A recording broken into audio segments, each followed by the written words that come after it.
भागवत पुराण श्रीमद् भागवत महात्म्य चौथा अध्याय श्रीमद् भागवत का स्वरूप, प्रमाण, श्रोता वक्ता के लक्षण, श्रवण विधि और महात्म्य। भागवत पुराण श्रीमद् भागवत महात्म्य चौथा अध्याय श्रीमद् भागवत का स्वरूप, प्रमाण, श्रोता वक्ता के लक्षण, श्रवण विधि और महात्म्य। शौनक आदि ऋषियों ने कहा, सूत जी, आपने हम लोगों को बहुत अच्छी बात बताई। आपकी आयु बढ़े, आप चिरंजीवी हो और चिरकाल तक हमें इस प्रकार उपदेश करते रहें। आज हम लोगों ने आपकी मुख से श्रीमद् भागवत का अपूर्व महात्म्य सुना। सूत जी, अब इस समय आप हमें यह बतलाइए कि श्रीमद् भागवत का स्वरूप क्या है, उसका प्रमाण, उसकी श्लोक संख्या कितनी है, किस विधि से उसका श्रवण करना चाहिए तथा श्रीमद् भागवत के वक्ता और श्रोता के क्या लक्षण हैं। अभिप्राय यह कि उसके वक्ता और श्रोता कैसे होने चाहिए। सूत जी कहते हैं, ऋषिगण, श्रीमद् भागवत और श्री भगवान का स्वरूप सदा एक ही है और वह है सच्चिदानंदमय। भगवान श्री कृष्ण में जिनकी लगन लगी है, उन भावुक भक्तों के हृदय में जो भगवान के माधुर्य भाव को अभिव्यक्त करने वाला, उनके दिव्य माधुर्य रस का आस्वादन करने वाला सर्वोत्कृष्ट वचन है, उसे श्रीमद् भागवत समझो, जो वाक्य, ज्ञान, विज्ञान, भक्ति एवं इनके अंगभूत साधन चतुष्टय को प्रकाशित करने वाला है तथा जो माया का मर्दन करने में समर्थ है, उसे भी तुम श्रीमद् भागवत समझो। श्रीमद् भागवत अनंत अक्षर रूप स्वरूप है, इसका नियत प्रमाण भला कौन जान सकता है। पूर्व काल में भगवान विष्णु ने ब्रह्मा जी के प्रति 4 श्लोक में इसका दिग्दर्शन मात्र कराया था। विप्रगण इस भागवत की अपार गहराई में डुबकी लगाकर इसमें से अपने अभीष्ट वस्तु को प्राप्त करने में केवल ब्रह्मा, विष्णु और शिव आदि ही समर्थ हैं, दूसरे नहीं। परंतु जिनकी बुद्धि आदि वृत्तियां परिमित हैं, ऐसे मनुष्यों का हित साधन करने के लिए श्री व्यास जी ने परीक्षित और सुखदेव जी के संवाद के रूप में जिसका गान किया है, उसी का नाम श्रीमद् भागवत है। उस ग्रंथि की संख्या श्लोक 18,000 है। इस भव सागर में जो प्राणी कली रूपी ग्रास से ग्रस्त हो रहे हैं, उनके लिए वह श्रीमद् भागवत ही सर्वोत्तम सहारा है। अब भगवान श्री कृष्ण की कथा का आश्रय लेने वाले श्रोताओं का वर्णन करता हूँ। श्रोता 2 प्रकार के माने गए हैं, प्रवर उत्तम तथा अवर अधम। प्रवर श्रोताओं के चातक, हंस, शुक और मीन आदि कई भेद हैं। अवर के भी वृक, भूरंड, वृष और ओष्ठ आदि अनेकों भेद बतलाए गए हैं। चातक कहते हैं पपीहे को, वह जैसे बादल से बरसते हुए जल में ही स्पृहा रखता है, दूसरे जल को छूता ही नहीं। उसी प्रकार जो श्रोता सब कुछ छोड़कर केवल श्री कृष्ण संबंधी शास्त्रों के श्रवण का व्रत ले लेता है, वह चातक कहा गया है। जैसे हंस दूध के साथ मिलकर एक हुए जल से निर्मल दूध ग्रहण कर लेता है और पानी को छोड़ देता है, उसी प्रकार जो श्रोता अनेकों शास्त्रों का श्रवण करके भी उसी में से सार भर अलग करके ग्रहण करता है, उसे हंस कहते हैं। जिस प्रकार भली भांति पढ़ाया हुआ तोता अपनी मधुर वाणी से शिक्षक को तथा पास आने वाले दूसरे लोगों को भी प्रसन्न करता है, उसी प्रकार जो श्रोता कथावाचक व्यास के मुँह से उपदेश सुनकर उसे सुंदर और परिमित वाणी में पुनः सुना देता है और व्यास और अन्यान्य श्रोताओं को अत्यंत आनंदित करता है वह सुख कहलाता है। जैसे क्षीर सागर में मछली मौन रहकर अपल को अपलक आँखों से देखती हुई सदा दुग्ध पान करती रहती है, उसी प्रकार जो कथा सुनते समय निर्निमेष नयनों से देखता हुआ मुँह से कभी एक शब्द भी नहीं निकालता और निरंतर कथा रस का ही आस्वादन करता रहता है, वह प्रेमी श्रोता मीन कहा गया है। ये प्रवर अर्थात उत्तम श्रोताओं के भेद बतलाए गए हैं। अब अवर यानी अधम श्रोता बतलाए जाते हैं। विक कहते हैं भेड़िए को। जैसे भेड़िया वन में के भीतर वेणु की मीठी आवाज़ सुनने में लगे हुए मृगों को डराने वाली भयानक गर्जना करता है, वैसे ही जो मूर्ख कथा श्रवण के समय रसिक श्रोताओं को उद्विग्न करता हुआ बीच बीच में जोर जोर से बोल उठता है, वह वृक्क कहलाता है। हिमालय के शिखर पर एक भूरंड जाति का पक्षी होता है। वह किसी के शिखाप्रद वाक्य सुनकर वैसा ही बोला करता है, किंतु स्वयं उससे लाभ नहीं उठाता। इस प्रकार जो उपदेश की बात सुनकर उसे दूसरे को तो सिखाए पर स्वयं आचरण में न लाए, ऐसे श्रोता को भूरंड कहते हैं। वृष कहते हैं बैल को।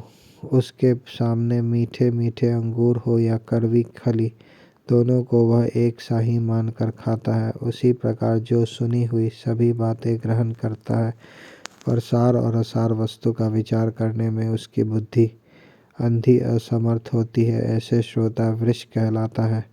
जिस प्रकार ऊँट माधुर्य गुण से युक्त आम को भी छोड़कर केवल नीम की ही पत्ती चबाता है, उसी प्रकार जो भगवान की मधुर कथा को छोड़कर उसके विपरीत संसारी बातों में रमता रहता है, उसे ऊँट कहते हैं।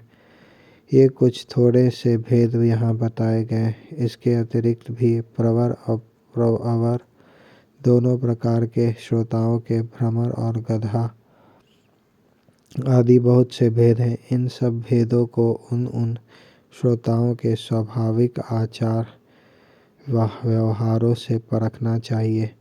जो वक्ता के सामने उसे विधिवत प्रणाम करके बैठे और अन्य संसारी बातों को छोड़कर केवल श्री भगवान की लीला कथा को ही सुनने की इच्छा रखे, समझने में अत्यंत कुशल हो, नम्र हो, हाथ जोड़े रहे, शिष्य भाव से उपदेश ग्रहण करे और भीतर श्रद्धा तथा विश्वास रखे। इसकी सिवाय जो कुछ सुने उसका बारंबार चिंतन करता रहे, जो बात समझ में न आए पूछे और पवित्र भाव से रहे तथा श्री कृष्ण के भक्तों पर सदा ही प्रेम रखता हो, ऐसे ही श्रोता को वक्ता लोग उत्तम श्रोता कहते हैं। अब वक्ता के लक्षण बतलाते हैं। जिसका मन सदा भगवान में लगा रहे, जिसे कभी भी वस्तु की अपेक्षा न हो, जो सबका सुहृद और दीनों पर दया करने वाला हो तथा अनेकों युक्तियों से तत्व का बोध करा देने में चतुर हो, उसी वक्ता का मुनि लोग भी सम्मान करते हैं। विप्रगण, अब मैं भारतवर्ष की भूमि पर श्रीमद्भागवत कथा का सेवन करने के लिए जो आवश्यक विधि है उसे बतलाता हूँ, आप सुने। इस विधि के पालन से श्रोता की सुख परंपरा विस्तार होता है। श्रीमद्भागवत का सेवन 4 प्रकार का है: सात्विक, राजस, तामस और निर्गुण। जिसमें यज्ञ की भांति तैयारी की गई हो, बहुत सी पूजा सामग्रियों के कारण जो अत्यंत शोभा संपन्न दिखाई दे रहा हो और बड़े ही परिश्रम से बहुत उतावली के साथ 7 दिनों में ही जिसकी समाप्ति की जाए, वह प्रसन्नता पूर्वक किया हुआ श्रीमद्भागवत का सेवन राजस है। 1 या 2 महीने में धीरे धीरे कथा के रस का आस्वादन करते हुए बिना परिश्रम के जो श्रवण होता है, वह पूर्ण आनंद को बढ़ाने वाला सात्विक सेवन कहलाता है। तामस सेवन वह है जो कभी भूल से छोड़ दिया जाए और याद आने पर फिर आरंभ कर दिया जाए। इस प्रकार 1 वर्ष तक आलस्य और अश्रद्धा के साथ चलाया जाए। यह तामस सेवन भी न करने की अपेक्षा अच्छा और सुख ही देने वाला है। जब वर्ष, महीने और दिनों के नियमों का आग्रह छोड़कर सदा ही प्रेम और भक्ति के साथ श्रवण किया जाए, तब वह सेवन निर्गुण माना गया है। तामस सेवन वह है जो कभी भूल से छोड़ दिया जाए और याद आने पर फिर आरंभ कर दिया जाए। इस प्रकार 1 वर्ष तक आलस्य और अश्रद्धा के साथ चलाया जाए। यह तामस सेवन भी न करने की अपेक्षा अच्छा और सुख ही देने वाला है। जब वर्ष, महीने और दिनों के नियम का आग्रह छोड़कर सदा ही प्रेम और भक्ति के साथ श्रवण किया जाए, तब वह सेवन निर्गुण माना गया है। राजा परीक्षित और सुखदेव के संवाद में भी जो भागवत का सेवन हुआ था, वह निर्गुण ही बताया गया है। उसमें जो 7 दिनों की बात आती है, वह राजा की आयु के बीच हुई दिनों की संख्या के अनुसार है, सप्ताह कथा का नियम करने के लिए नहीं। भारतवर्ष के अतिरिक्त अन्य स्थानों में भी त्रिगुण, सात्विक, राजस और तामस अथवा निर्गुण सेवन अपनी रुचि के अनुसार करनी चाहिए।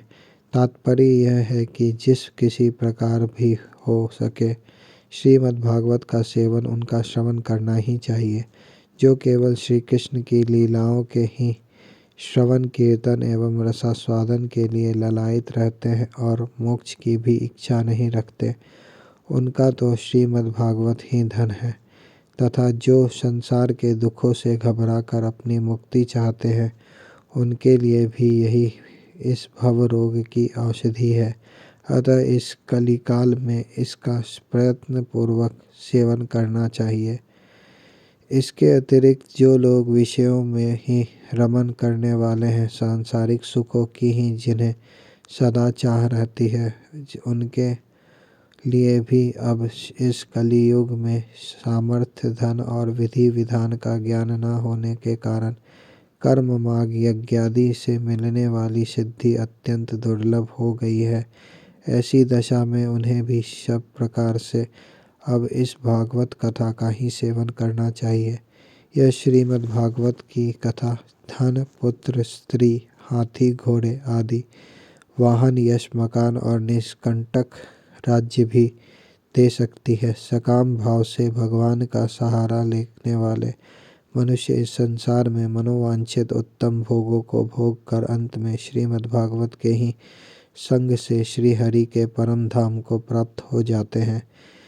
जिनके यहाँ श्रीमद् भागवत की कथा वार्ता होती हो तथा जो लोग उस कथा के श्रवण में लगे रहते हैं, उनकी सेवा और सहायता अपने शरीर और धन से करनी चाहिए। उन्हीं के अनुग्रह से सहायता करने वाले पुरुषों को भी भागवत सेवन का पुण्य प्राप्त होता है। कामना 2 वस्तुओं की होती है, श्री कृष्ण की और धन की। श्री कृष्ण के सिवा जो कुछ भी चाहा जाए, यह सब धन के अंतर्गत है। उनकी धन संज्ञा है। श्रोता और वक्ता भी 2 प्रकार के माने गए हैं, एक श्री कृष्ण को चाहने वाले और दूसरे धन को। जैसा वक्ता वैसा ही श्रोता भी हो तो वहाँ कथा में रस मिलता है, अतः सुख की वृद्धि होती है। यदि दोनों विपरीत विचार के हों तो रसभास हो जाता है, अतः फल की हानि होती है। किंतु जो श्री कृष्ण को चाहने वाले वक्ता और श्रोता हैं, उन्हें विलंब होने पर भी सिद्धि अवश्य मिलती है। पर धनार्थी को तो तभी सिद्धि मिलती है जब उनके अनुष्ठान का विधि विधान पूरा उतर जाए। श्री कृष्ण की चाह रखने वाला सर्वथा गुणहीन हो और उनकी विधि में कुछ कमी रह जाए, तो भी यदि उसके हृदय में प्रेम है तो वही उसके लिए सर्वोत्तम विधि है। सकाम पुरुष को कथा की समाप्ति के दिन तक स्वयं सावधानी के साथ सभी विषयों का वह सभी विधियों का पालन करना चाहिए। भागवत कथा के श्रोता और वक्ता दोनों के ही पालन करने योग्य विधि यह है।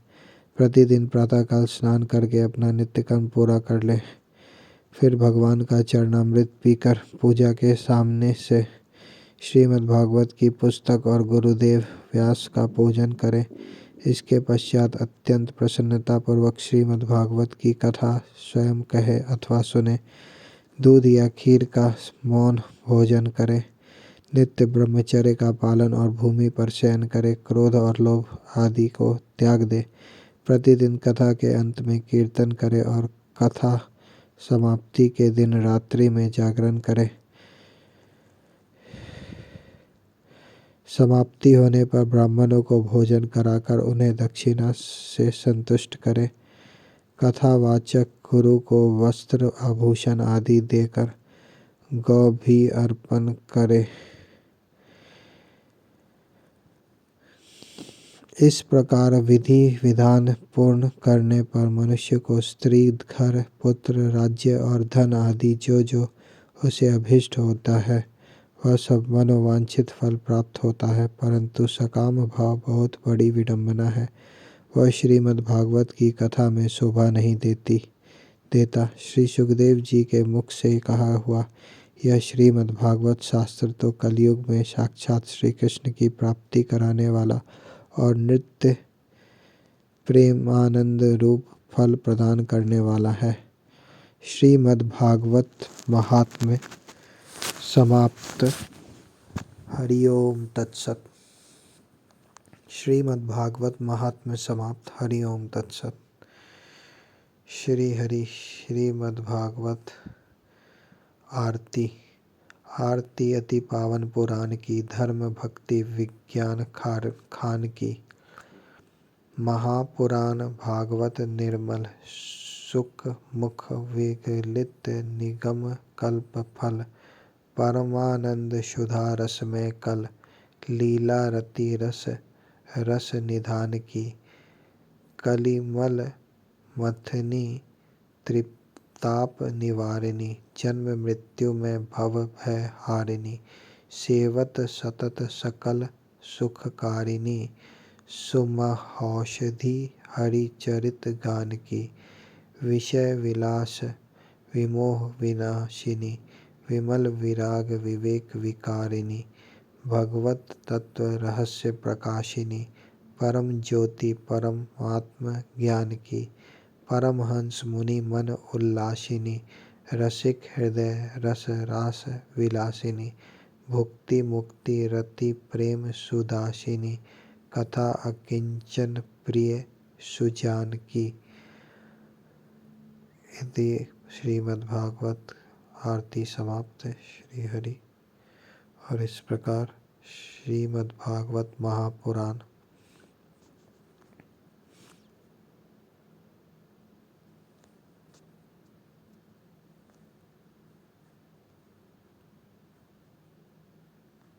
समाप्त होता है।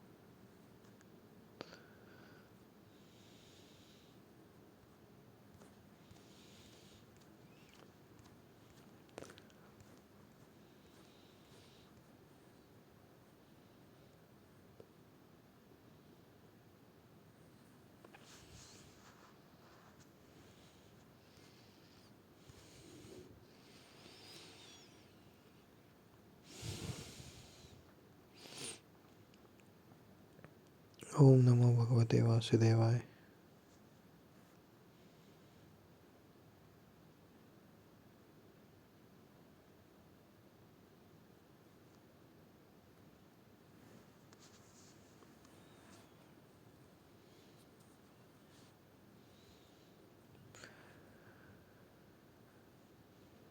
जय श्री नारायण। जय श्री कृष्णा। जय श्री हरि। श्री हरि। ओम नमो नारायणाय। श्रीमद्भागवत महापुराण